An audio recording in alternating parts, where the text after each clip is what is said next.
força! Bora! É isso! Mais força, pá! Bora!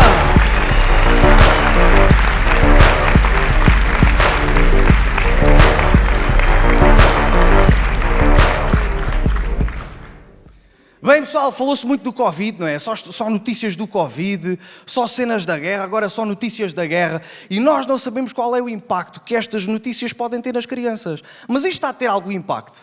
Porque eu lembro-me, quando era miúdo, houve algumas notícias que me impactaram. Por exemplo, uma notícia que me impactou bastante foi a morte da Princesa Diana. Lembram-se da morte da Princesa Diana? Quando a Princesa Diana morreu, eu fiquei mesmo chateado, pá. Porque eu queria ver desenhos animados. Aquela merda estava sempre a dar na televisão. Porra! Até passaram o casamento da Princesa Diana. Às tantas já não sabia se ela tinha morrido, se tinha casado. Ou se tinha morrido porque tinha casado. Sabia, pá. 5 anos depois, quando um gajo achava que estava tudo bem, 11 de setembro, mais uma dose de notícias. Eu só pensava, deixa-me ver o D'Artagnan, meu. Caraças. Mas é assim, fazem de propósito para fazer notícias, meu. É que fazem notícias sobre tudo, meu. Ah, não perca, hoje vai haver um eclipse lunar. Não quer saber. Eu sei que há pessoas que acham a lua linda, não é? Adoro, a minha namorada acha a lua linda. Sempre que há uma lua cheia, chama-me logo, e André, anda cá a ver que a lua está linda, já me estragou o dia. É pá, só o trabalho de ter que me levantar do sofá, ir até à varanda para olhar para a lua. É que eu não vou ficar muito tempo a olhar para a lua. Eu olho para a lua, está linda, adeus. É isto, meu, perdi mais tempo no percurso até à varanda do que o tempo que eu tive a olhar para a lua. Por isso eu não acho que a lua seja muito linda. Por exemplo, às vezes estou na rua e passa um cu lindo, fico muito mais tempo a olhar. E vou olhando para a lua para disfarçar. Que a lua só serve para isso, meu. Mas não, pá, costumam dizer, mas a lua influencia no corpo humano. Por exemplo, influencia no crescimento do cabelo. E então, se influenciasse no crescimento do pau, aí era uma coisa, meu. Eu ia até levava para a lua, mais 7 centímetros, não faz sentido. Mas há certos fenómenos que eu gosto. Por exemplo, eu gosto de fenómenos do Sol. Gosto. Por exemplo, os eclipses solares são fixe. O primeiro eclipse solar que eu vi foi o eclipse de 1999. Fizeram uma propaganda do caraças, meu. Andavam a dizer, comprem óculos para ver o eclipse solar. Diziam isso, né? Não olhes diretamente para o eclipse solar, que senão podes ficar cego. Mete uns óculos para olhar para o eclipse solar. Não olhes para o eclipse diretamente, senão podes ficar cego. Meu, se houve alguém que ficou cego a olhar para um eclipse solar, eu não tenho pena dele. Toda a gente o avisou. Eu posto neste momento, andam aí uns gajos cegos a pensar, foda-se, fui teimoso. Ainda por cima os óculos eram baratos. Mas é assim, nem toda a gente que olhou diretamente para o eclipse solar ficou cego. Por exemplo, os 3 pastorinhos não lhes aconteceu nada. Quer dizer, a irmã Lúcia ficou com uma falta de vista do caralho. Mas, por isso é que eu acho que deviam vender óculos de eclipses solares no Santuário de Fátima, meu. Para proteger as pessoas. Mas pronto, pá, a igreja só protege os padres dos escândalos de pedofilia. É só isso que eles protegem. Mas vocês vão reparar que uma criança, quando entra numa igreja, não faz birras. A birra para logo. Vão reparar, uma criança, quando entra na igreja, acalma logo. Não sei se é das figuras mórbidas que os padres fazem olhar para elas. Mas acalmam logo. Vão reparar que as crianças, quando entram com os pais numa igreja, elas é que puxam os pais. Não me largues a mão. Fica de olho em mim. Não rezes de olho fechado. Eu, por acaso, não era miúdo de fazer birras. Eu não fazia muitas birras, por acaso. Sei que uma birra grande que eu fiz foi no Santuário de Fátima. Porque aquilo é só lojas cheias de bonecos. Santinhos, anjinhos. E eu disse à minha mãe, mãe, quero uma Nossa Senhora de Fátima. E a minha mãe disse, não são bonecos para ti, pá. São bonecos para a tua avó. E eu, mas a avó também brinca com bonecos. Mas eu não estendia as birras muito. Porque eu conheço a minha mãe. Eu sei bem que ela era bem capaz de chamar um padre para me ir ao cu. Chamava, meu. Nem pensar. Mas eu gostava de bonecos, pá, eu gostava de bonecos. Eu gostava de ver bonecos. Gostava de brincar com bonecos. Eu achava que ia brincar com bonecos para o resto da vida. Mas depois descobri a punheta, esquece. Quando tu descobres a punheta, começas logo a ouvir uma música na tua cabeça. Bem-vindos ao mundo encantado dos brinquedos, onde há mais princesas, dragões, heróis de banda. Rebenta-te a cabeça, meu. A minha mãe até desconfiou, disse, filho, poças, tens um saco cheio de brinquedos no quarto, nunca mais vi brincar com nenhum boneco. E eu, pois pá, porque agora descobri um boneco melhor. Mas é assim, eu gostava de bonecos, não gostava era de bonecas de porcelana. Tinha 2 no meu quarto, tinha que as virar para a parede. Porque tinha medo que elas se chibassem.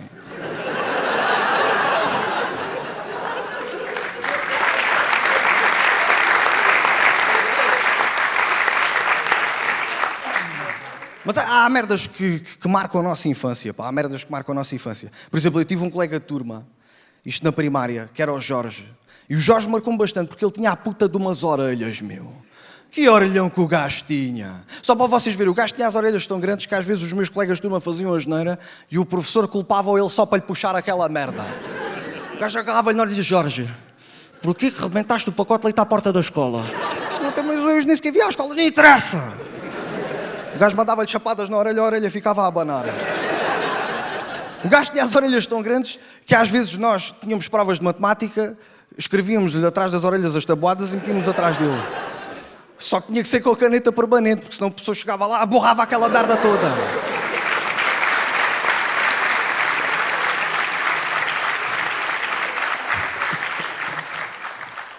Mas esse meu professor, o gajo tinha uma tara por orelhas, bué da grande, pá. Eu tenho quase a certeza que ele adorava orelhas, porque cada vez que agarrava na orelha do Jorge, falava-lhe muito perto. Quase que lhe beijava a orelha e dizia: Jorge, eu não te aviso mais vez nenhuma, seu cabrão. Eu tenho quase a certeza que esse professor era louco por orelhas, porque houve uma vez que o Jorge ficou doente. Então não é que o cabrão do professor foi visitar a casa. Meu, eu tive varicela, gastroenterite, viroses, nem um telefonema. Mas também percebes, não, ela também das minhas orelhas. Ninguém quer mexer nesta merda. Mas eu estou a imaginar o professor ir lá visitá-lo. O gajo chegar lá à casa dele, bater à porta também do lado. Oh, seu professor, tudo bem? Ah, sim, dá para ver o Jorge? Dá. O gajo entra no quarto do Jorge. Então, Jorge, estás melhor? Ah, estou com um bocadinho de febre. Ah, é, mas as tuas orelhas estão frias. Se calhar dá para aumentar a temperatura mais um bocadinho. Era assim. Mas é assim, o gajo tinha umas orelhas mesmo apetitosas, pá. Toda a gente queria fazer negócio com ele. E às vezes dizia assim: Jorge, eu dou-te um action man, deixas-me dar uns tramel nessa merda. E ele: pode ser. O gajo chegava à casa todos os dias com um saco cheio de brinquedos. A mãe perguntava: onde é que foste buscar isso? Ele: não digo. E o puto com as orelhas incandescentes. Depois fui para a escola básica, e era uma escola diferente, não é? Da escola primária, fui para a escola básica, e aquilo era uma escola problemática, pá. Havia sempre porradaria. E eu pensei: pá, eu não quero levar porrada. Então eu tenho que criar aqui uma estratégia. E comecei logo a pensar: bom, se meterem comigo, digo que ando no karaté. E foi o que fiz. Só que ele veio isso ao extremo. Qualquer coisa que me perguntava, dizia que andava no karaté. Onde é que compraste essa mochila do karaté? Que é o teu pai do karaté? Então começaram-me a chamar André do karaté. E foi o pior que aconteceu, porque cada vez que havia porrada na escola, vinham-me chamar. Então, tu anda cá, vai lá bater naqueles dois gajos. E eu: até porquê? Estou do karaté. Vai lá bater nos gajos, pá. E eu dava sempre a mesma desculpa: não posso, pá, que eu só luto de kimono. Não, pode ser. Vai lá bater nos gajos. Não, pá, eu só luto descalço e é perigoso porque eu não cortei as unhas. Então começaram-me a chamar André do karaté. E eu devo ter sido das poucas pessoas que deu um apelido a si própria. Porque normalmente não és tu que dás o teu próprio apelido, não é? É a vida, são as pessoas que te rodeiam. Se tu chegasses à escola e dissesse: meus amigos, a partir de hoje começam-me a chamar o Rei Escorpião. A malta Rei Escorpião, agora ficas um pouco de sapo. E ficavas um pouco de sapo. Mas havia malta que se queria desfazer dos apelidos. Eu tinha um colega de turma, isto no 9º ano, que a gente chamava-lhe o muchacho. O gajo falava assim: o que é que tu queres? A gente chamava-lhe o muchacho.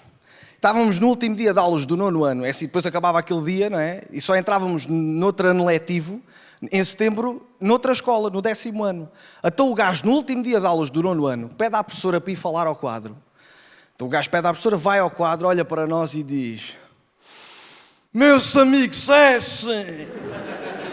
Agora que vamos mudar de escola, nada de me chamarem muchacho. O meu nome é Tiago. Oh, o que é que ele foi fazer? Ainda foi pior. Quando começámos o ano letivo noutra escola, até cartaz um gajo levava: muchacho. Até lhe gritávamos aos ouvidos: eu amo-te, muchacho.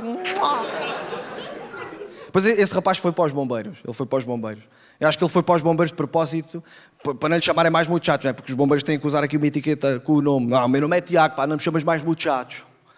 5 anos depois, estava eu a jogar à bola com os amigos meus. Um amigo meu lesiona-se, ligámos ao 112. Quem é que vinha na ambulância? Muchacho mascarado!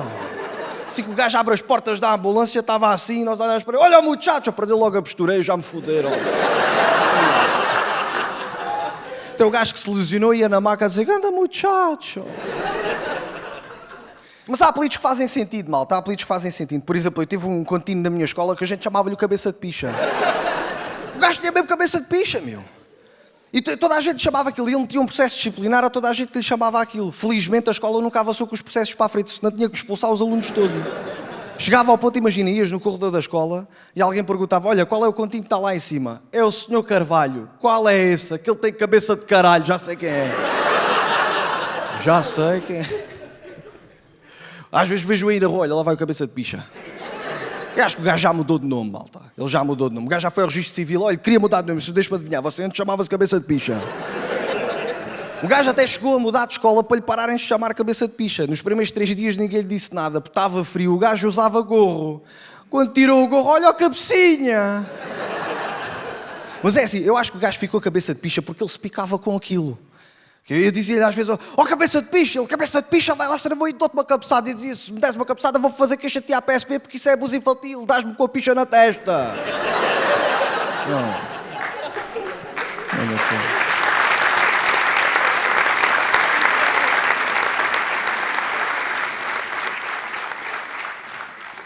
Mas eu não gostava muito dele, pá, não gostava nada desse contínuo. Ele também não gostava de mim.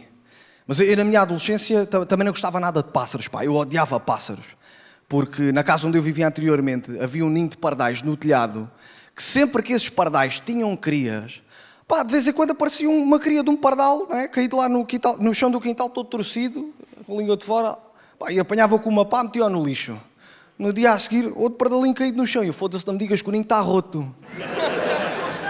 Apanhava o pardal com uma pá, metia-o no lixo. No dia a seguir, outro pardal caído no chão. E eu, não me digas que os pais andam a empurrar as crias do ninho.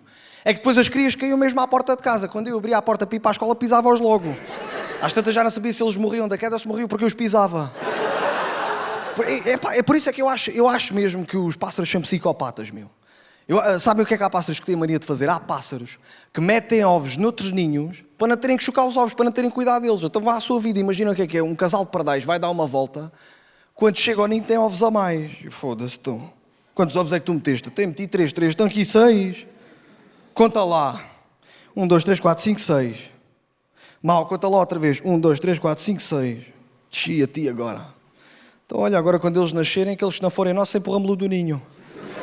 Se eles não morrerem da queda, não te preocupes que o vizinho pisa-os. Por isso eu acho os pássaros psicopatas, pá. Nós somos muito benevolentes com os pássaros, mas somos muito injustos com os sapos.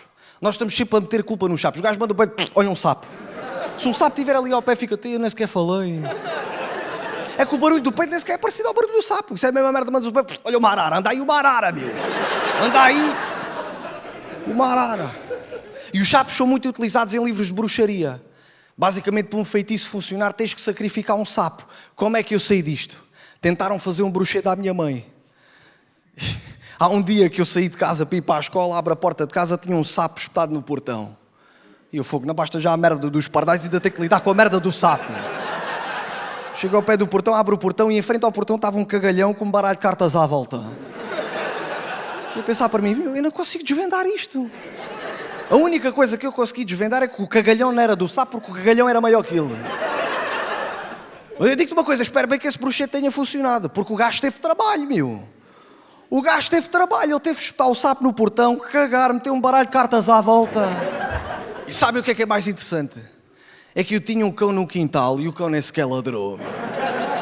Eu acho que o cão começou a ver o gajo a cagar, pensou, espera lá, deixa lá ver até onde é que isto vai. Troço, cagalhão, troço, cagalhão, troço.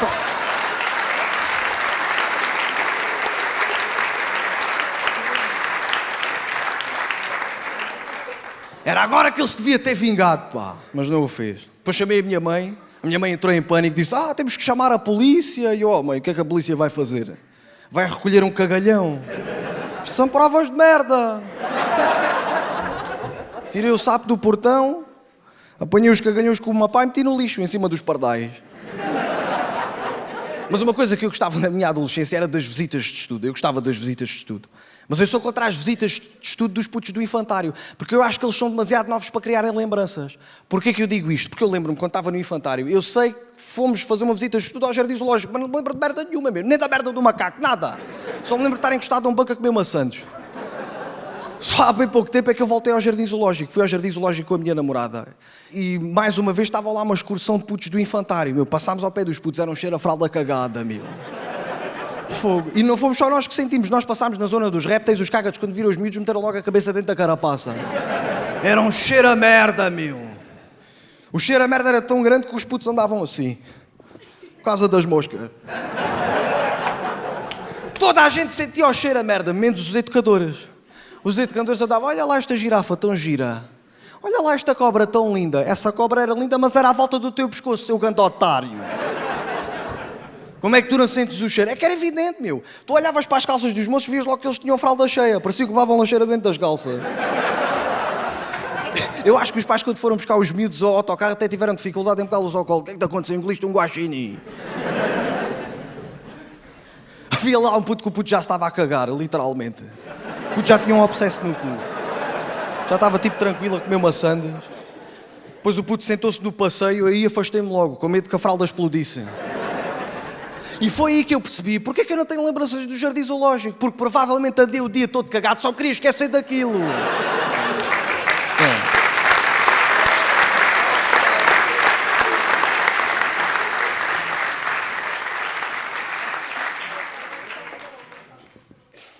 Mas eu, quando era miúdo, uma coisa que eu gostava de fazer era de coleções de cromos. Eu fiz algumas coleções de cromos. E a primeira coleção de cromos que eu fiz foi cromos da bola que saiu nos bolicaus. Só que eu, antes de começar a coleção, comprei a caderneta. Eu olhei para a caderneta era gigante. Eu pensava, fogo, eu para acabar a coleção vou ter que comer bolicaus para o resto da vida. É que eu comecei logo a fazer contas. Portanto, se eu comer um bolical por dia, no final do mês vou ficar com uma boa coleção. Mas é de lombrigas. Então eu tinha que ser manhoso. Cada vez que eu ia comprar um bolical, tentava ver o cromo que estava lá dentro. Agarrava no bolical, olha, o Roberto Carlos já tenho. O Deck também já tenho. O Zidane tem 8. O Zidane estava sempre a sair, meu. Toda a gente tinha o Zidane para trocar. Não sei, o gajo deve ter comprado a empresa de bolicaus. Mas por norma nós terminávamos as coleções quase sempre lá. Por isso é que eu acho que devia de haver coleções de cromos muito mais difíceis de terminar. Devia de haver uma coleção de cromos de putos que desapareceram cá em Portugal. Só para faltar sempre dois. Falta-me a Média e o Rui Pedro. Não consigo acabar a coleção, meu. Nem na vida real aparecem, quanto mais nos cromos. Mas a mim irrita-me um bocadinho, são aquelas pessoas que colecionam tudo, pá. Há pessoas que colecionam tudo. Há pessoas que colecionam moedas antigas, da altura dos escudos. 5 escudos, 20 escudos, 50 escudos, isso é para quê? É para pagar um copo a Dom Sebastião quando ele aparecer? Faz sentido, meu. A última coleção de cromos que eu fiz foi de cromos que saíam nos pacotes de batatas fritas. Então, era puto na altura, fui comprar um pacote de batatas fritas à mercearia, fui a comer o pacote para casa, acabo de comer o pacote, não tinha lá o cromo. E eu fui, pá, não me digas que engoli o cromo. Não sou assim tão burro. Espera aí que já vais ver, agora chega à mercearia, parte aquela merda toda, pá. Estão a brincar comigo, ok? Tenho 8 anos. Chego lá ao pé do... Olha, e disse ao dono da mercearia, escute lá, vizinho, então, o pacote de batatas fritas não tinha cromo. E ele, tio, o que é que eu tenho a ver com isso? Nisso entrou uma senhora, pede umas gramas de fiambre, o dono da mercearia vai atrás dela, eu aproveitei e abri os pacotes de batatas fritas todos da mercearia. Pau, não tinha cromo, pau, não tinha cromo, pau, não tinha cromo. Falha da fábrica. E falha a minha também.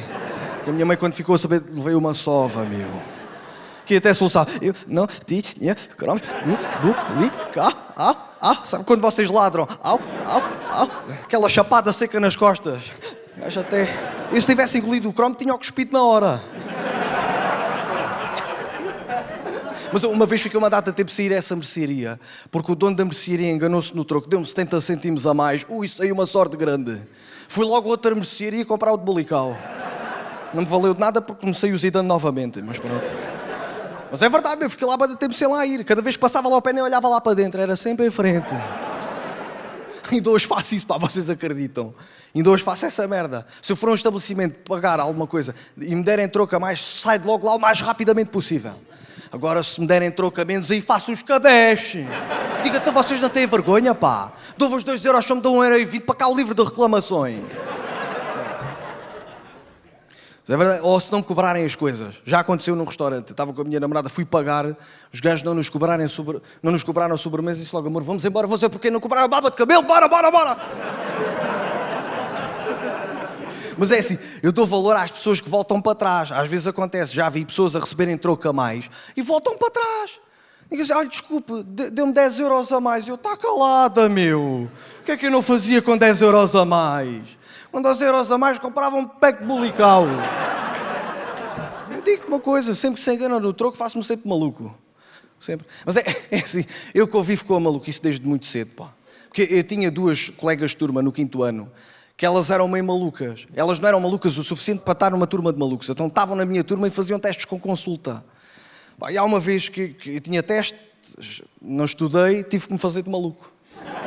Meti-me atrás delas a fazer o teste. Ao fim de um bocado, uma delas olha para trás e diz: "Ah, professora, o André está a copiar pelo livro. E eu a ti, tu também não estás." Ela: "Ah, mas eu sou maluca." E eu também, eu já acordei e não me lembrava de nada. Ela: "Ah, não, mas eu sou mesmo maluca." E se fosses maluca não tinhas percebido que eu estava-me a fazer de maluco. A professora meteu-me na rua. E foi essa merda que eu não gostei, porque eu achei injusto. Foi injusto, meu, porque assim, elas não faziam cenas de maluco há bem da tempo. Só quando se aproximava a avaliação psicológica é que se lembravam de levar o machado para a escola, para lhe renovarem o cartão de maluco. E depois tinham melhores notas que eu. A minha mãe, no final do período, ia ver as pautas, dizia: "André, como é que é possível a Ana e a Filipa terem melhores notas que tu, burro do cacete?" E eu: "Queres que eu levante as notas? Deixa-me levar o machado para a escola."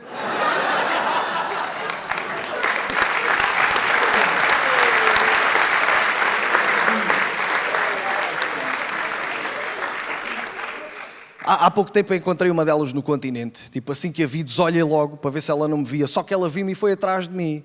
E ela: "Então, André, tudo bem?" Eu olhar para um abacaxi: "Olha, Ana. Então, estás melhor?" O que eu fui dizer, meu? "Ah, estou melhor porquê?" Eu: "Não, ouvi dizer que estavas doente, mas pronto, ainda bem que estás bem." Então vá, olha, Ana, até uma próxima. E ela vira-se para mim: "Ah, André, só uma cena. De vez em quando vejo os teus vídeos. Ai, ai, continuas o mesmo maluco." E eu: "Tu também." Foi-me embora antes que ela percebesse. Mas é assim, eu não tenho pena da Ana, pá, eu não tenho pena. Eu tenho pena é dos filhos dela, porque ela tem 2 filhos. E eu sou contra os malucos terem filhos. Porque se as crianças saírem normais, é uma grande merda ter uma mãe maluca dos cornos. Porque isto está entregue aos malucos, malta. Os malucos podem fazer aquilo que eles quiserem, que ninguém lhes diz nada. Sabem porquê que eu digo isto? Porque eu vivo em Lisboa. E há um dia que eu estou a andar na rua e vem um gajo na minha direção com trissomia 21.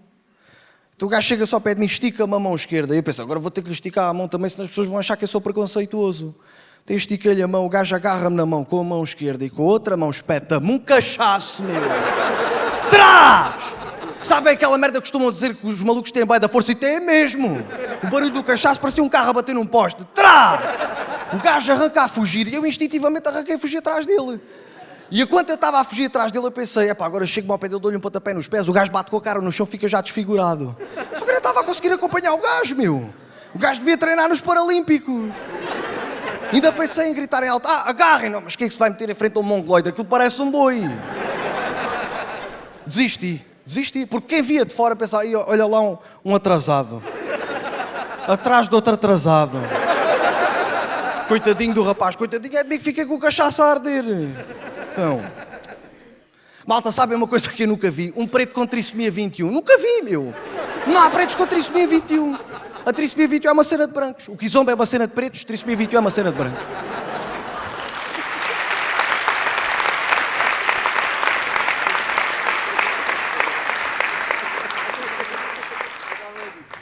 Mas eu já vi um polícia com cara de mongoloide, já vi, malta. Numa operação stop. O gajo mandou-me parar e eu pensei: não estou a acreditar nisto, meu.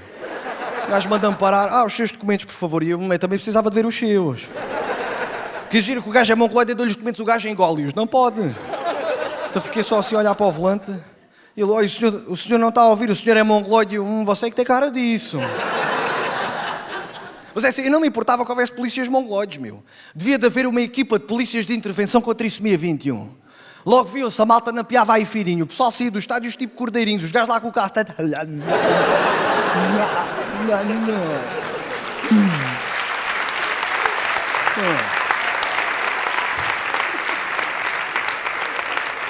Logo viam-se, não piavam fininho. Mas isto está entregue aos malucos. Eu percebi isso desde muito cedo. Na altura que eu ainda vivia no Alentejo. É assim, eu para ir para a escola, eu tinha que apanhar o autocarro numa paragem. E há um dia que eu estou a chegar à paragem do autocarro e estão 2 homens em frente à paragem do autocarro, 2 homens malucos, aos beijos, a mexerem na picha um do outro. E a picha estava murcha. Portanto, além de serem malucos, ainda tinham disfunção erétil. Mas eles não estavam bem a mexer na picha um do outro, eles estavam a esticar a picha um ao outro. Eu acho que o objetivo era quem arrancava a picha primeiro. E nisto está um velho sentado na paragem do autocarro a olhar para a frente, os malucos estavam mais ou menos ali, mas via-se perfeitamente que ele conseguia ver aquilo pela sua visão periférica. E foi isso que me irritou, porque o gajo estava a ignorar. E era daqueles velhos que reclamava com toda a gente: não faças balões com a pastilha, tira daí o pé. Mas dois malucos a mexerem na picha um do outro já é tranquilo. Também o que é que o homem ia fazer, né? Ele tinha medo que aquilo sobrasse para ele. Lá um esticante de picha deve doer. O gajo ia dizer: não mexam aí. Ia ligar à PSP. Estou sim, é da esquadra. Neste momento estou a ver aqui dois malucos a mexerem na picha um do outro. Não podem chamar a equipa de polícias de intervenção contra isso.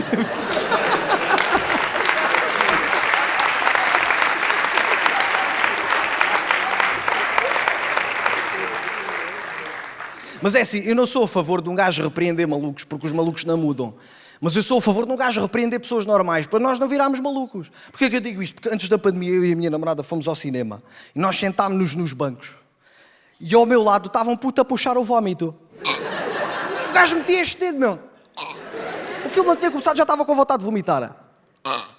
O gajo a puxar o vómito, eu olho para o pai dele e digo: olha, pode dizer ao seu filho para parar de puxar o vómito. E o pai dele: não ligue, isso é um tique que ele tem. É um tique? Mas que merda de tique é esse? Porque se o puto com esta idade mete os dedos nas goelas para provocar o vómito, quando for mais velho mete os dedos no cu para provocar a caganeira.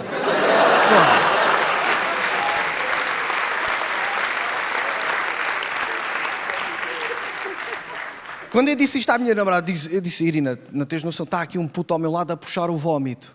E ela: não me digas nada, está uma velha ao meu lado a ler as legendas em baixinho. Quando eu olho para a velha está assim: Tony Stark, tu conheces, não és a única maldiçoada para ele dizer. Até imitava aos tiros. Eu quando vi aquilo até me deu vontade de puxar o vómito. É que uma pessoa que lê as legendas em baixinho, esta pessoa não pode fazer muita coisa, tem que ter muito cuidado. Imagina que ela está com o marido e recebe uma mensagem do amante: então, ainda estás com o corno, hoje vou-te partir a cona toda. E o marido: que conversa é essa? Foi uma frase que me ficou do filme. Mas é assim, nós temos que ter cuidado com aquilo que acreditamos nos malucos, pá. Porque antigamente o pessoal acreditava nos malucos. Porque diziam: não, os malucos não mentem, os malucos são sempre sinceros, eles não sabem mentir. Eu não sei se é bem assim. No sítio onde eu vivia, quando era puto, andava lá um maluco que andou a espalhar um boato a dizer que tinha ido com um amigo meu. E toda a gente acreditava naquilo. E o maluco achava que isso era uma cena fixe. Porque às vezes passava ao pé de nós e dizia assim: João, já contaste aos teus amigos?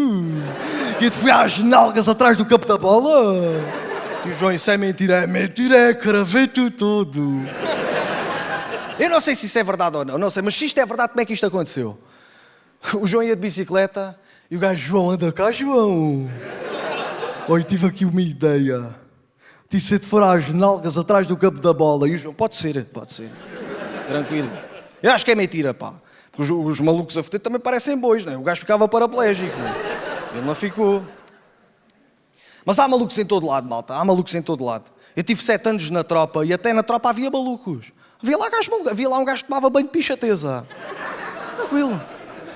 O gajo entrava à pista e dizia: pá, ninguém vai notar que ela está tesa, vão achar que é murcha. O gajo a tomar banho, o gajo: Sousa, estás a tomar banho de pichateza. Eu nem pensar em fazer força assim. Há um dia que eu estou sozinho no balneário, estava lá no balneário a tirar o shampoo da cabeça e eu disse assim: Martins, dás-me um bocadinho de shampoo. Eu tiro o shampoo dos olhos, era o Sousa. Pichateza. Dei logo tudo, porque aquilo parecia um assalto. O gajo estava lá para estar a pichar a barriga, meu. Chinelos, toalha, tudo. É que apontarem-te uma picha à barriga é muito pior que uma pistola, mesmo ao umbigo. Opa! Fui logo embora. Mas lá na tropa, meu, havia lá com cada gênio, só para vocês terem uma noção. Eu tive 7 anos na tropa, eu dormia no quartel. Durante esses 7 anos eu dormia lá, então eu dormia num quarto com 7 ou 8 gajos lá dentro. E há um dia que um gênio se lembra de bater uma punheta com o pessoal lá. Então tipo, já estávamos todos deitados, não é? Prontos para dormir, luzes desligadas, o gajo estava deitado também, com o cobertor em cima, com o computador em cima da barriga. Então quem olhasse para ele conseguias ver a cara porque vias a luz do computador a bater-lhe na cara. Então o gajo antes de começar começou a olhar para o escuro. Para ver se via algum vulto. O gajo não via ninguém e começa: bem-vindos ao mundo encantado dos brinquedos onde há mais princesas. Nisto não era só eu que estava acordado, havia outro gajo que também estava acordado, deu uma chapada no armário, pá! O gajo assustou-se, olhou outra vez para o escuro. Não vê ninguém, continua outra vez: heróis da banda, desenhado. Nisto eu levanto-me, outro rapaz levanta-se também, eu acendo a luz, o gajo puxa-lhe o cobertor, o gajo ficou com o pau na mão. Nós, fogo, ó Soares, não tens vergonha, meu. Estás a bater uma punheta com o pessoal aqui. Ah, mas eu pensava que vocês estavam a dormir. Nem interessa, meu. Nem que tivéssemos mortos. Isso é uma falta de respeito. O gajo depois, pronto, levantou-se todo chateado e foi à casa de banho acabar a música. Mas há cenas na tropa que podem ser traumatizantes, malta. Há cenas na tropa que podem ser traumatizantes. Há uma coisa que todos os militares fazem, que é a recruta. E na recruta tu tens a semana de campo. E o que é que consiste a semana de campo? É vais 4 ou 5 dias para o meio do mato e tens que fazer tudo no mato. Comes no mato, dormes no mato, fazes as tuas necessidades no mato. Tudo lá. E para vos contextualizar, tem que andar com capacete, cara camuflada, braços camuflados, mochila de 25 kg às costas e arma na mão. Está um dia que estamos a fazer uma progressão, era de noite, deu-me vontade de cagar. Fui para trás de um arbusto, baixo as calças e as cuecas, mas esqueci-me de camuflar o cu. E é assim, não sei quanto a vocês, mas o meu cu nunca apanhou sol, meu. Aquela merda à noite parece um candeeiro. E eu também não meti repelente. Os mosquitos, quando viram o meu cu, pensavam que eram os faróis de um caminhão. Comecei a levar com os mosquitos, mas eu continuei. Estava lá, de repente vejo uma lanterna a apontar-me para o cu, visto que o meu cu nunca apanhou sol, a lanterna bate, faz ricochete, aquilo parecia um estádio de futebol. Eu acho que o gajo, quando apontou a lanterna, pensava que tinha visto uma aparição de Nossa Senhora. Oh. Só faltava a música. 13 de maio, na cova da Iria, apareceu brilhando o cu do Martim. Ave...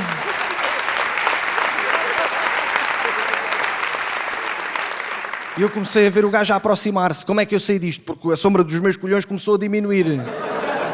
Ave, ave, ave Maria. O gajo ficou só ao pé de mim, agarrou num pau, riscou-me as nalgas. Quando eu olho para trás, o gajo estava branco. Ele assim para mim, tens noção? Cagaste dentro das calças. Fedido.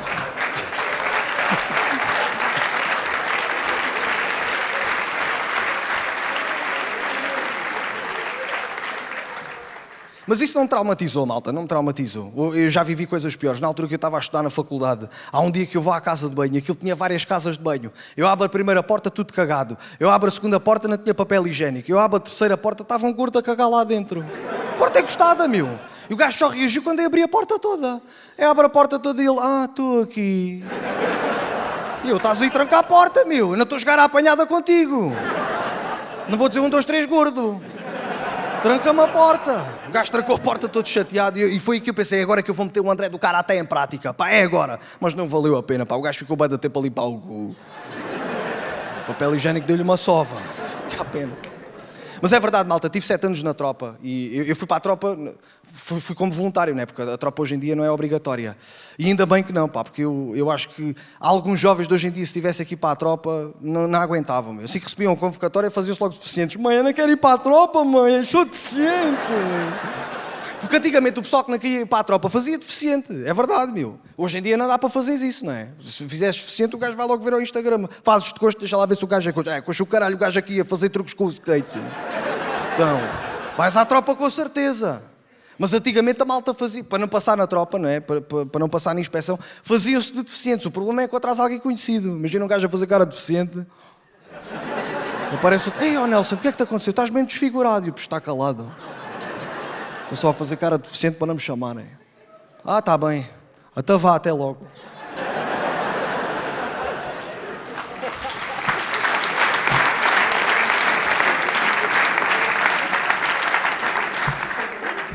Mas é verdade, malta. Até as próprias mulheres tinham preconceito, não queriam casar com um homem que não tivesse ido à tropa, porque significava que tinha algum problema. As mulheres preferiam casar com um homem que viesse coxo da guerra do que um coxo de origem.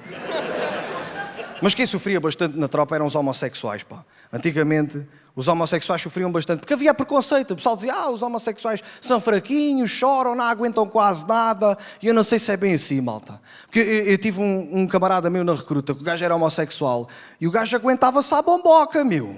O gajo fazia tudo, flexões abdominais, marchas de 20 km, e no fim de semana que era para descansar, levava no cu do namorado e aguentava-se. Na segunda-feira estava lá a marchar direitinho. Não é para qualquer um, meu. Tu fazes 100 flexões, no dia a seguir fica-te a doer o peito, tu levas do cu, ficas acamado e cheio de febre. E o gajo estava lá.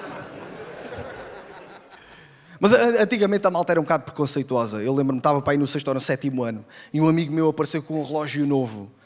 E eu ia ao Carlos, grande relógio, quem é que te ofereceu isso? Foi aquele meu amigo da universidade, o Afonso. E eu, Eu sei que é um Afonso, Carlos.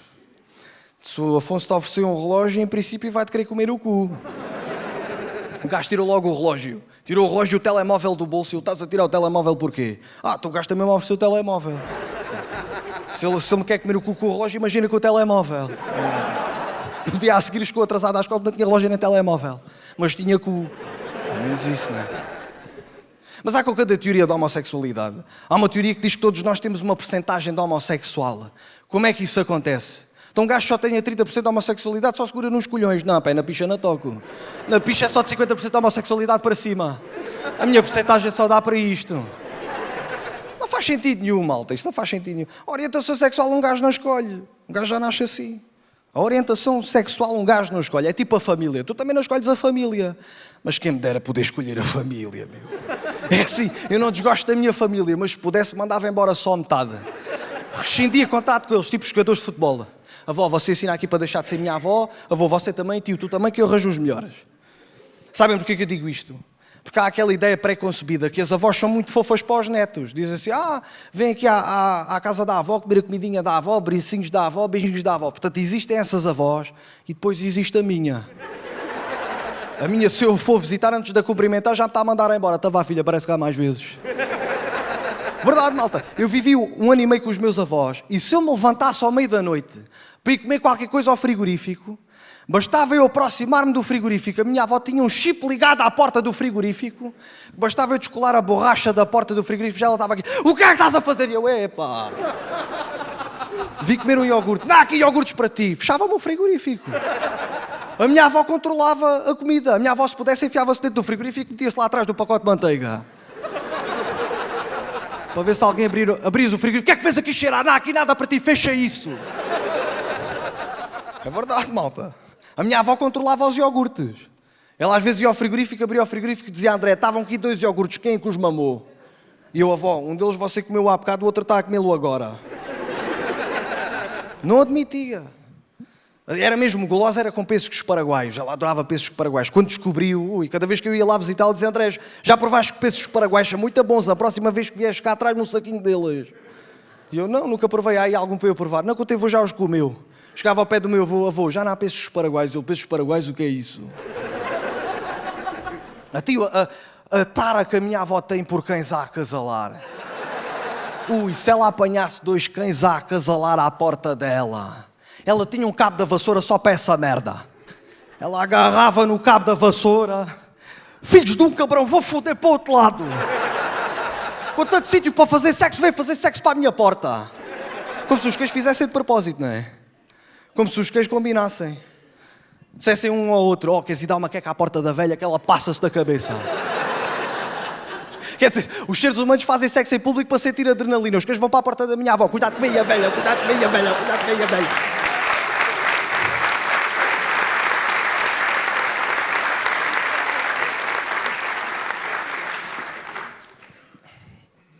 A minha avó também tem cães, ela também tem cães. Mas ela só dá banho aos cães quando já não os reconhece. Fica assim a olhar para eles. Piruças, és tu? André, aquilo é o Piruças? Não faço ideia. Agarra na mangueira, molha o cão. Não é nada, pira daqui que eu não estou para gastar água com o cão dos outros.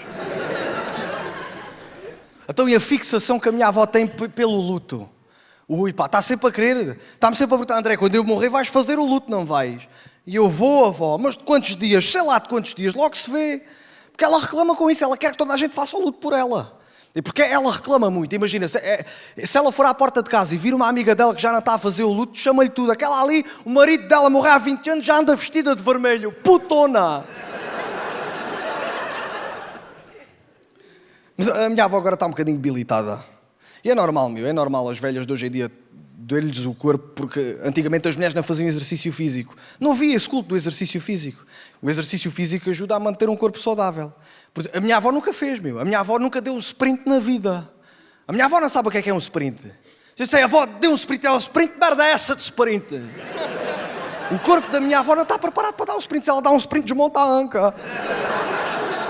Imagina, se estivéssemos todos na praia e viesse um tsunami, as pessoas todas a fugir e ela... Ai, eu avó, despacho que vem o tsunami, deixa-me.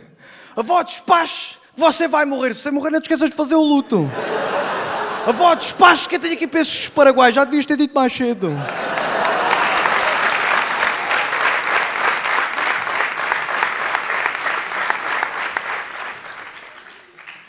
Mas é assim, a minha avó é um bocadinho amargurada com a vida. Eu acho que ela é amargurada com a vida porque ela tem um filho que trabalhou muitos anos no lixo. Ou seja, eu tenho um tio meu que ele trabalhou no lixo. E sempre que esse meu tio encontrava coisas que tivessem em condições no lixo, tipo aquecedores, fogões, sofás, ele levava para casa. Mas não era para a casa dele, era para a casa da minha avó. Então a casa da minha avó é mobilada com coisas do lixo. Eu acho que é por isso que ela não gosta de receber visitas, porque está sempre com medo que as visitas reconheçam a mobília. Ficam ali, não é? Eu não vejo mal nisso, não é? Até porque as visitas, se estivessem na casa da minha avó, sentiam-se sempre em casa. A minha avó até tem álbuns de fotografias de pessoas que não conhece de lado nenhum. No outro dia estava lá em casa a ver um álbum e eu, avó, quem são estas pessoas? Ela, não faço ideia. Eu, então porquê que você não mete o álbum no lixo? Oh, já meti o teu tio Tralo de novo.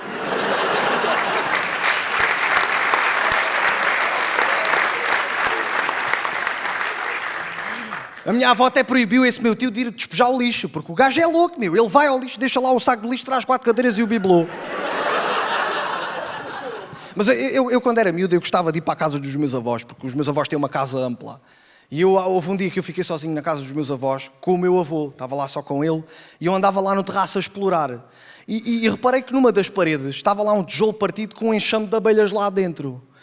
E eu pensei, epá, tem que enfiar aqui alguma merda. Olhei assim para trás, tinha aqui um pau. Eu agarro no pau, só o enfiei uma vez. Eu podia enfiar mais, mas não deu tempo, meu. Assim que eu enfiei, veio-se uma nuvem de abelhas em direção à minha cara. 17 picadas de abelhas, meu, levei eu. Eu acho que as abelhas, quando viram com o pau, não vão pensar, olha-me este manjarico. Quando ele sentir a dor das nossas picadas, vai perceber que mais valia ter enfiado o pau no cu. E mais valia, meu, que aquilo foram dores horríveis. Que eu depois cheguei ao pé do meu avô nem me reconhecia, que bichinho é este? E o avô foi picado por abelhas. Ele, não te preocupes que a gente resolve isso. Agarrou-me no braço, levou-me ao quintal. E o quintal dos meus avós, o chão é de terra batida. E o gajo do nada começa a mijar para o chão.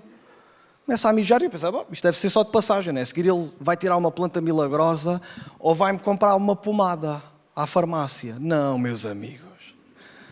Ainda por cima o gajo tinha a bexiga cheia. A pomada era aquilo. O gajo esfregou o mijo com a areia, esfregou-me a areia na cara. E a pensar para mim, fogo, ainda não entrei na universidade, já estou a ser prachado. Aquilo por acaso não cheirava a mijo, cheirava a vinho, porque o meu avô é alcoólico. É verdade, malta, cheirava a vinho. O meu avô é alcoólico, mas a minha avó já está a cagar para as bebedeiras do meu avô, pá. Ela já está pouco a lixar, já nem liga. Há um dia que eu chego a casa dos meus avós, começo a ouvir barulho da cozinha, vou à cozinha. Estava o meu avô deitado no chão da cozinha, com os braços para trás, com a bochecha no chão. Parecia que tinha levado um soco do Sangoku. Ficou assim. Ai, que eu vou morrer. Ai, que eu vou morrer. Chego-me ao pé dele e digo, avô, levante-se lá. Deixa estar que o chão está fresquinho. Fui ao quarto da minha avó, acendi a luz e digo, avó, o avô está ali muito a mal. E ela, para a próxima não me acordes. E eu, avó, temos que chamar o 112. E ela, chama só quando ele morrer. Cheguei-me ao pé do meu avô e disse, avô, sabe como é que isso passa? Vamos ali ao quintal que eu tenho a bexiga cheia.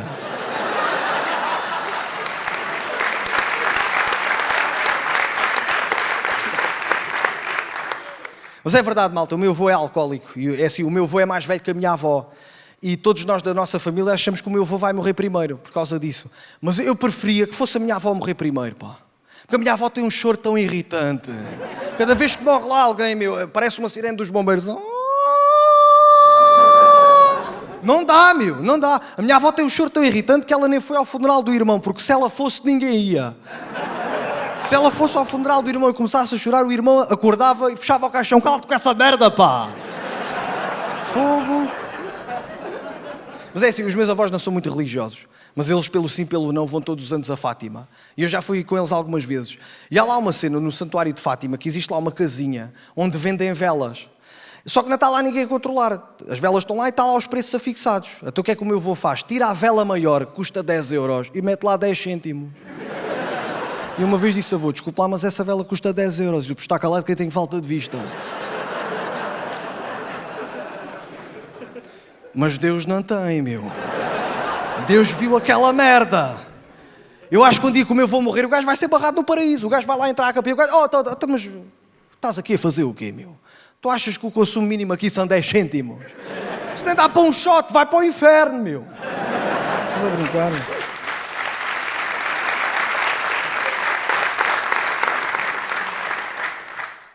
Mas os meus avós metem sempre uma velinha a arder. E normalmente quando se mete uma velinha a arder, tu pensas na saúde dos filhos ou no sucesso de alguém. O meu avô não pensa em nada, mete a vela a arder e fica só a olhar. E eu uma vez perguntei-lhe, avô, qual é a sua pressa? E ele, pressa, estás com pressa. Deixa a vela arder. Mas os meus avós tiveram muitos anos em França. Não sei fazer o quê. Normalmente as pessoas quando vão para a França voltam para Portugal vêm cheios de dinheiro. Os meus avós vieram mais vezes do que foram. Não sei o que é que aconteceu. Normalmente as pessoas vão para a França, bom dinheiro, quando chegam cá, grandes casas, bons carros, boas reformas. Os meus avós não. Foram para a França, eu acho que eles até ganharam algum dinheiro em França. Quando voltaram para Portugal, pararam no casino de Badajoz, foderam o dinheiro todo. Mas um dia que os meus avós morrerem, eu vou sentir falta da herança que não há. Mas na altura que eu vivi na casa dos meus avós, eu senti que o meu avô estava desejoso de dar um tiro em alguém. Porque ele tem uma caçadeira em casa, só que ele nunca a usou. Ele nunca usou a caçadeira. E ele vê a morte a aproximar-se e ele quer fazer o gostinho ao dedo. Ele está a ver se dá um tiro em alguém. Então ele implica com toda a gente, implica com os vizinhos. Vai à porta de casa e diz diretamente ao vizinho, tu aí tens 2 carros, estacionas um carro à tua porta, outro à minha porta, qualquer dia dou-te um tiro e depois morres. E o homem, então morro porquê? Então, depois a ambulância não tem onde estacionar. E é verdade, não tem. Uma vez apanhei o meu avô a serrar os canos da caçadeira todo chateado. E eu digo, avô, o que é que você está a fazer? Estou a serrar os canos da caçadeira. A tua avó diz que a caçadeira ocupa muito espaço. Todos os anos corta um bocadinho, daqui a pouco parece um isqueiro. Não dá, meu. Mas eu acho que se o meu avô der um tiro em alguém, ele vai dar um tiro àquela malta que anda aí a vender serviços de telecomunicações. Porque o meu avô já está escaldado com essa merda, meu. Já o enganaram bué de vezes. O meu avô já teve todos os serviços de telecomunicações. Mel, nós, Vodafone, não há tudo ao mesmo tempo e só tem uma televisão. Já o enganaram muitas vezes. Então ele teve que arranjar uma técnica para espantar esse pessoal. Então o que é que aconteceu? A última pessoa que lá foi uma mulher. Estava lá uma mulher à porta do meu avô a dizer, olha, senhor Manel, veja lá que este serviço é bom. Tem Sport TV. E o meu avô sempre a dizer que não. E ela a insistir. E ela depois no final disse, olha, pode-me dar um copo de água. E o meu avô disse, tudo bem, pronto, foram à cozinha. O meu avô deu-lhe o copo de água e ela continua a insistir. Olha, veja lá, senhor Manel, este serviço é mesmo bom. Isto tem Sport TV. E o meu avô disse assim, então fazemos o seguinte. Eu fico com o serviço, mas primeiro temos que dar uma fodinha. Desapareceu. Nunca mais ninguém meteu lá os pés. Ela saiu mais rápido do que entrou, meu. Mas era fixe que ela aceitasse a proposta do meu avô, pá. Eu estou a imaginar, ele lá a afiambrar a mulher, a minha avó saía do frigorífico. O que é que estás a fazer por estar calada? Assinei o contrato com o serviço da Sport TV. Bora. Mas um gajo não escolhe a família, malta. Um gajo não escolhe a família. Só para vocês terem uma noção. Eu tenho um tio meu que ele enganou-me. Eu emprestei-lhe 1.200 euros, o gajo só me devolveu 500. Os outros 700 euros nunca mais os vi. Eu mandava-lhe mensagens, ele não me respondia. Ligava-lhe, nada. Até andei à procura do gajo com um taco de beisebol. Nunca o encontrei. E ele ainda tinha o descaramento todos os natais. Mandava-me uma mensagem a dizer, André, eu não me esqueci de ti. E eu respondia, também não, seu cabrão. E mandava-lhe um nido por baixo. Só que o gajo nunca mais me disse nada. Anos depois, o meu irmão mais velho liga-me a dizer, olha André, só para te avisar que neste momento o tio António está a viver num banco de jardim. E eu não fiquei contente com aquilo, porque o gajo agarrou nos meus 700 euros, eu estou a comprar bancos de jardim. Aquele banco de jardim é meu. Qualquer dia vou lá dormir, o gajo dorme no chão. Então, ficou-me a dever 700 euros. Mas pronto, um gajo tem que saber perdoar. O meu pai esteve preso, verdade, 13 anos por burla fiscal e branqueamento de capitais. É verdade, pessoal, é mesmo verdade. E vocês acreditam que o meu pai avisou-me do meu tio, disse, nem empreste dinheiro ao teu tio que ele é ladrão. E eu, mas tu é que estás preso. Eu não sabia em quem confiar. Mas é verdade, malta, eu fiquei a pensar, será que eu também tenho genes de ladrão? Porque o meu pai esteve preso, o meu tio enganou-me. Eu hoje em dia não tenho vontade de roubar ninguém, mas eu lembro-me quando era miúdo, eu tinha vontades de ladrão. Eu desejava roubar um carro, pá. Estava sempre com vontade de roubar um carro. Só que depois olhava lá para dentro e via a luzinha vermelha a pescar ao pé do rádio e pensava, melhor não, que esta merda ainda explode. Mas houve uma vez que eu roubei um carro, mas fui logo apanhado, porque o alarme da Toys R Us começou logo a apitar. Mas hoje em dia não dá para roubar nada, malta. Não dá mesmo para roubar nada. Se vocês forem ao Pingo Doce, até lá no Pingo Doce, há cremes. Os cremes estão dentro de caixas com alarmes. Eu acho que isso é desnecessário, meterem cremes dentro de caixas com alarmes. À conta desta merda tenho notado a pele muito mais seca. Não dá para roubar nada, nada. No outro dia fui comprar uns ténis. Estava a experimentar os ténis, o chip do alarme era tão grande que eu não conseguia ver se os ténis me ficavam bem. Mas uma coisa que eu curto é quando eu vou comprar roupa e meto a roupa em cima do balcão. Os gajos lá nas lojas de roupa têm uma máquina para tirar os chips do alarme. E eu penso, se eu tivesse esta máquina, meu, eu experimentava tudo em casa. Mas é verdade, malta, o meu pai esteve preso 13 anos por burla fiscal e branqueamento de capitais, e eu não queria ir visitar o meu pai à prisão. Nunca quis, porque eu tinha vergonha disso e queria fazer comédia e não queria que me vissem na prisão. Só que houve uma altura que eu decidi, vou ter que ir visitá-lo. Fui lá visitá-lo, o meu pai esteve preso na Carregueira, em Sintra. E para quem nunca foi visitar alguém à prisão, aquilo, pelo menos na Carregueira, funciona assim. Vocês fazem uma fila encostada à parede da prisão. E eu tinha tanto medo que me reconhecesse, eu fiquei o tempo todo a olhar para a parede a pensar, só espero que não me reconheçam, só espero que não me reconheçam. Pronto, ninguém me disse nada, nem entrei. E antes de passares no detector de metais, tens que deixar lá tudo. Relógio, telemóvel, cinto, tudo o que tenha metal tem que lá ficar. Carteira, tudo. E antes de entrares na sala principal de visita, tens que ficar numa salinha à parte. E a sala à parte nem um quadro tem na parede, meu. As paredes são todas brancas. Tudo branco. E eu mais uma vez fiquei a olhar para a parede só a pensar, só espero que não me reconheçam, só espero que não me reconheçam. De repente ouço assim, então Martins, que andas fazendo?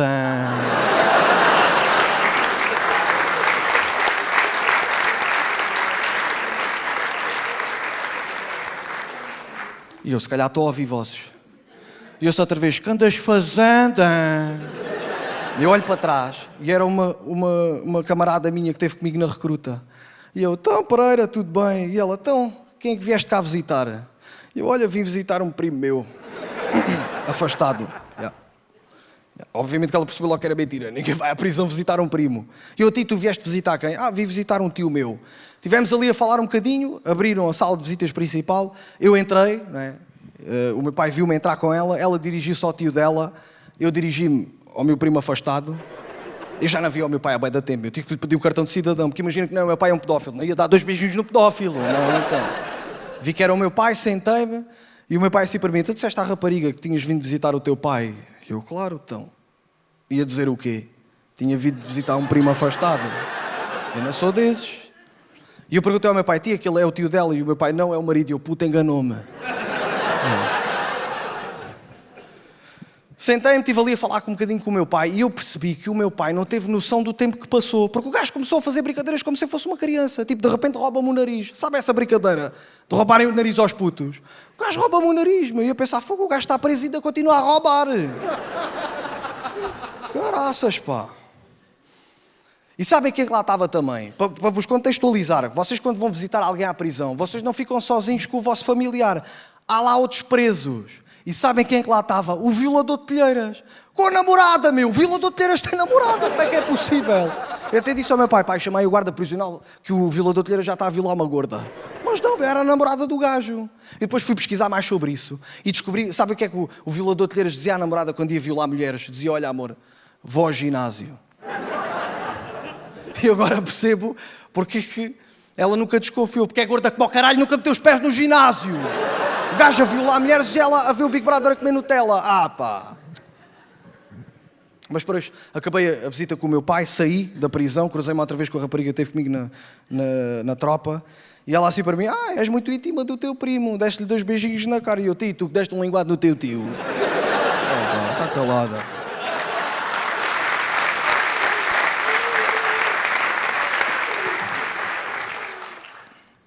Mas malta, eu não contei isto a ninguém, só estou a divulgar isto nos espetáculos, só estou a falar desta situação do meu pai nos espetáculos. Nem quando eu estive na tropa, eu tive 7 anos na tropa e eu não disse isto a ninguém. Só que havia um gajo que sempre nós íamos tomar banho, ele cantava uma música, a olhar para mim, não sei se vocês já ouviram esta música, é O meu pai está preso nas grades da prisão. O gajo cantava essa merda a olhar para mim, ele a olhar para mim, o meu pai está preso. E eu ia pensar, será que o gajo sabe que o meu pai está preso? Nas grades da prisão. Eu não sabia se ria, se chorava, meu. Mas eu nunca contei a ninguém. Mas enquanto o meu pai estava lá preso, eu falava com ele de vez em quando ao telemóvel. E eu perguntei-lhe se ele já tinha pensado em fugir da prisão. E ele disse que não, porque isso estava sempre merda. O meu pai contou-me uma história de um brasileiro que pulou os muros da prisão, fugiu, 2 dias depois já estava a bater à porta da prisão porque estava cheio de fome, ninguém lhe dava comida. O gajo a bater à porta, estou a imaginar o guarda prisional a abrir o postigo. E oi, o que é que te aconteceu? Parece um cangalgo. O gajo, estou cheio de fome, deixa-me lá entrar. Aguenta!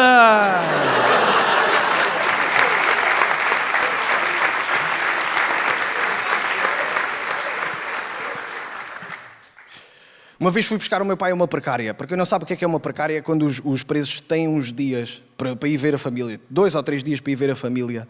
E acontecia às vezes eu ir lá buscá-lo. E se faltasse algum documento ele já não podia sair. Então eu já estava à porta da prisão. Ele liga-me a dizer, olha, já não vou poder sair, falta aqui um documento, mas se puderes dar boleia a um recluso que está comigo aqui na cela, que ele teve precária, dá-lhe boleia. E eu, a ti como é que ele é? É um preto gigante. E eu, a ti que tipo de crime é que ele cometeu? A chamada caiu. Ou o gajo desligou. Pá, eu fiquei assim, pá, não vou dar boleia a um gajo que não sei que tipo de crime é que ele cometeu. Imagina que o gajo mata pessoas que lhe dão boleia. O gajo queria boleia para a amadora. Eu estava com a minha namorada, mas a minha namorada disse, pá, damos boleia ao homem. Ela foi para trás, foi para os bancos de trás. Nós parámos ao pé do homem, estávamos com algum receio. Pá, mas o homem entrou no carro, simpático, gentil, educado. E eu, enquanto ele estava a dar boleia, ganhei alguma confiança com ele e perguntei-lhe, olha, desculpe lá, que tipo de crime é que você cometeu? Ele, matei a minha sogra. A minha sogra apanhou-me a fazer sexo com a minha amante, disse que ia contar à minha mulher, tive que a matar. Tu não fazias o mesmo? Eu só olhava para o retrovisor. É que eu aqui estava entre a espada e a parede, meu. É que se eu não concordasse com o gajo matava-me. Se eu concordasse, tinha problemas com a minha namorada. Mas eu tive tomates e eu disse que não concordava com o gajo. Porque eu prefiro morrer do que ficar 2 semanas sem pinar. Prefiro, meu. Então.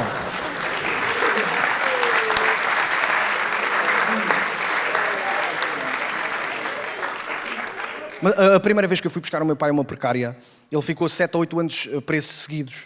Ele ficou 7 ou 8 anos preso só a comer a comida da prisão. Então, eu quando lá fui buscá-lo, levei-o a comer um frango. A primeira garfada que ele deu no frango e meteu na boca parecia uma criança quando viu o Pai Natal. E o frango era do Pingo Doce, portanto imagina. Nem ia logo levar o gajo a um restaurante gourmet. Mas o gajo agora está bué da gordo, meu. O gajo nas primeiras 2 semanas que saiu da prisão engordou 8 quilos. Hoje em dia, se o quiserem prender, não consegue porque o gajo está tão gordo, não cabe na cela. Se o quiserem prender, tem que ser no jardim zoológico, na jaula dos gorilas. O que para mim é melhor, não me sentia tão constrangido se o fosse visitar. Eu ia lá ao jardim zoológico, via um girafa, um macaco e o meu pai. É melhor. Mas lá na prisão existe tudo aquilo que vocês possam imaginar. Tudo aquilo que existe cá fora, lá dentro. Droga, isqueiros, telemóveis. E quem costuma levar essas coisas lá para dentro da prisão? Normalmente são os familiares dos presos, que metem as cenas no cu e vão visitar os presos. É verdade, malta. Eu não sabia disso. A verdade é que quando fui visitar o meu pai à prisão, eu estava mais preocupado em ser reconhecido. Havia pessoal que estava mais preocupado em deixar aqui as merdas do cu. O meu pai até me contou uma história de um preso que lá estava, que pediu ao filho para lhe levar 4 pilhas lá para dentro da prisão, para ele meter as pilhas no rádio e ouvir o jogo do Benfica. Então o que é que o filho fez? Meteu as 4 pilhas no cu e foi visitar o pai. Só que na fila da visita ficou a saber que as pilhas davam para entregar na recepção. Estou a imaginar o gajo. Olha, a malta a entregar as pilhas e ele, já fodi tudo. O que é que eu fui fazer à minha vida? Oi, desculpe. As pilhas dão para entregar na recepção? Dão. Você meteu as pilhas no cu? Meti. Quantas meteu? 4. Mas das pequenas ou das grandes? Das médias. Mas eram as AA ou as AAA? O caralho, vai gozar com outro.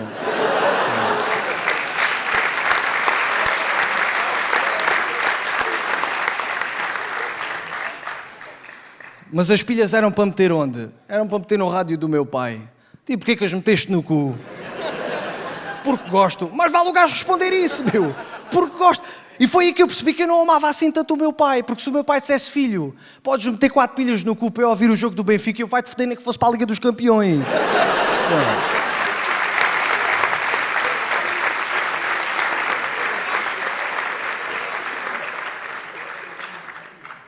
Mas é assim, não são só os familiares dos presos que metem cenas no cu e levam lá para dentro da prisão. Os presos também fazem isso. O meu pai comprou um telemóvel lá na prisão, deu 700 euros a um gajo, o gajo cagou-lhe um telemóvel, está aqui. Se quiseres o carregador, tens que ir falar com o gajo que caga carregadoras. Lá na prisão não deve haver máquinas de vending. Dás 2 euros a um gajo, o gajo caga-te um sneakers, tens aqui. Mas é assim, eu falava com o meu pai às vezes. A última conversa que eu tive com ele, enquanto ele esteve lá preso, perguntei-lhe ao telemóvel, perguntei-lhe, pai, tu que estás aí na prisão, nunca pensaste em suicidar-te aí na prisão? Ele, estás, mas é maluco. Está aqui um gajo comigo na cela que viola mortos. Se eu morro, o gajo mete-me no cu. Meu pai diz que o gajo era mesmo sinistro. Se o meu pai adormecesse de barriga para cima e parasse de ressonar, o gajo já estava assim a olhar para ele. Meu pai abriu os olhos, estás vivo.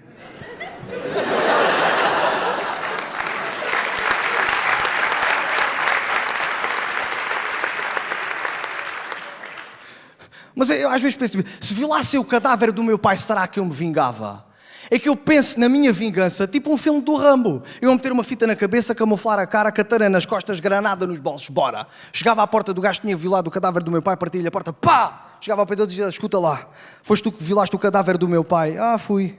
Se eu trouxer o cadáver do meu tio, vais dar o cu também, o gajo está-me a dever 700 euros.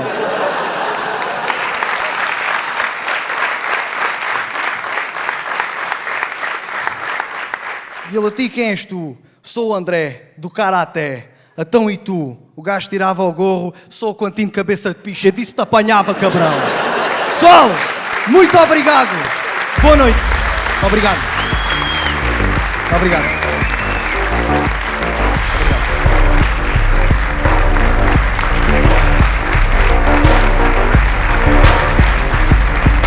Obrigado, pessoal. Obrigado.